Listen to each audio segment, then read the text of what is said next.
And we're going to bring in Democratic strategist and News Nation contributor Kurt Bardella and conservative commentator and senior policy analyst for Independent Women's Voice, Carrie Sheffield. Good morning to both of you. Thanks for being with us. Thanks for having us. Carrie, how much influence does the former president still have over the party? What are they going to be hammering out today, do you think? Well, he is the de facto nominee, and so it's an enormous level of power, which is common no matter who's going to be the nominee. And to have a unified party voice, I think, is very important. The top issues I expect they're going to be talking about are things like inflation, the economy overall, immigration, foreign policy. These are all areas that are areas of strength for not only President Trump, but for conservatives and Republicans generally. And so I think you're going to hear talking about that. The only Achilles heel that I've seen in polling really is on questions of abortion and these arguments around contraception that, Chuck Schumer did his little trick last week about it. So I think they're going to be talking about how can we talk about in ways that are more state-based and less polarizing at a national level. I think also there'll probably be conversations about who's going to be his vice presidential pick.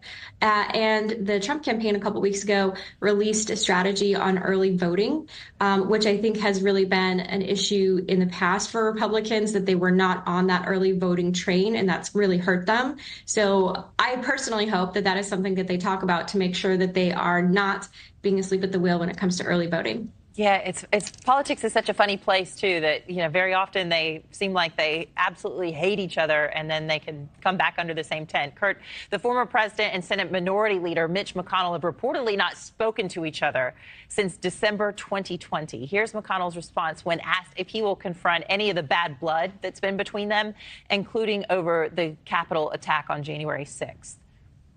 I said 3 years ago, right after the Capitol was attacked, that I would support our nominee regardless of who it was, including him. I support him. He's earned the nomination by the voters all across the country. A man of the party, Kurt, is the feud really over? Publicly, sure. Privately, no. Mitch McConnell's not going to do anything extraordinary to help Donald Trump. I'd be shocked if he actually really did vote for him, to be quite honest with you. But all that aside, I think that the specter of January 6th does kind of hover over any time Trump returns to Capitol Hill. You're going to see Democrats today message that. They're going to say, here's the guy who's returning to the scene of the crime that sent those domestic terrorists to ransack the Capitol and put every single member of the United States Congress lives in danger. That's what I expect to hear from Democrats today. I think one of the key wild cards about today's meeting with Trump and the Republicans is whether or not they can stay on this message of let's talk about our economic package. Let's talk about the tax cuts. Let's talk about our agenda for 2025. Or is it going to get sidetracked by a Donald Trump who's really upset that he's a convicted criminal right now, who's going to want vengeance and retribution, who's going to want to use the United States Congress and congressional committees to investigate his enemies, to try to do something symbolically to show disapproval of the recent verdict, to go after members of the Biden administration. He's going to want to know what James Comer and Jim Jordan, chair of Oversight Judiciary Committee, are doing with their investigations into the Biden family. It could easily dissolve into this right-wing vengeance tour, despite the best efforts of congressional Republicans to lay the groundwork message-wise to have a substantive conversation. Everything Carrie talked about is what they should talk about today. Right. But as we all know with Donald Trump, whatever's going on in his brain, that's what it's going to really be about. All right. Well, the Democrats certainly are ready for that because they've been saying that they think that's going to happen and has been happening. Meanwhile, we'll switch gears a little bit. They're going to be unifying under the same tent as well about their messaging regarding the war in Gaza. And Democratic Congresswoman Alexandria Ocasio-Cortez kind of giving some people whiplash this morning, condemning anti-Semitism on the left as she defended anti-Israel protests. Listen to this. That criticism of the Israeli government is not inherently anti-Semitic, and criticism of Zionism is not automatically anti-Semitic. Anti-Semitism is an assault on our values as Americans and especially as progressives.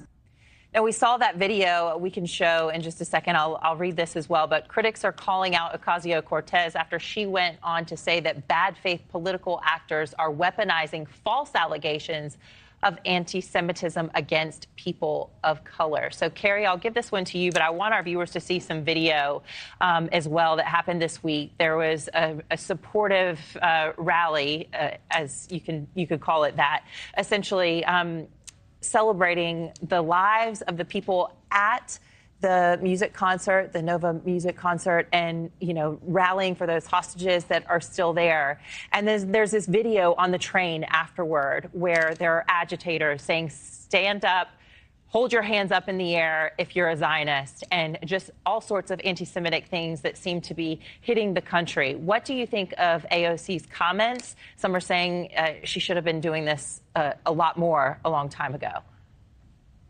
Well, I never thought I would say the day that I agree with AOC on something, but I do agree with her that anti-Semitism is profoundly anti-American. And so I'm glad that she's calling out finally. I think this is a little bit too little too late. And I also don't like that she's trying to weaponize it, that if someone is pushing back on anti-Semitism, that makes them a racist. I think that's intellectually flabby and weak and very fitting, actually, of her usual tactics. So I hope she can do the mature and right thing, which is to call out anti-Semitism, which is evil and vile. And I think it's unfortunate that we see these scenes on like the subway train where people are intimidating and bullying. We're seeing this on college campuses as well, just blatant, frankly, again, evil anti-Semitism, because the Jewish people have a history of, as we know, being slaughtered because of who they are. And so it's just profoundly hypocritical when you see the left saying, oh, we care for people who are persecuted, we care for the vulnerable, and yet they are allowing this, they're encouraging it. And so I think this could be a big problem heading into November for Democrats if they don't do more, and not doing it in this halfway that AOC is doing. All right. That's unfortunately the amount of time we have set out for this. Carrie and Kurt, thank you so much for your time. And of course, we're going to continue following all of these stories throughout the day.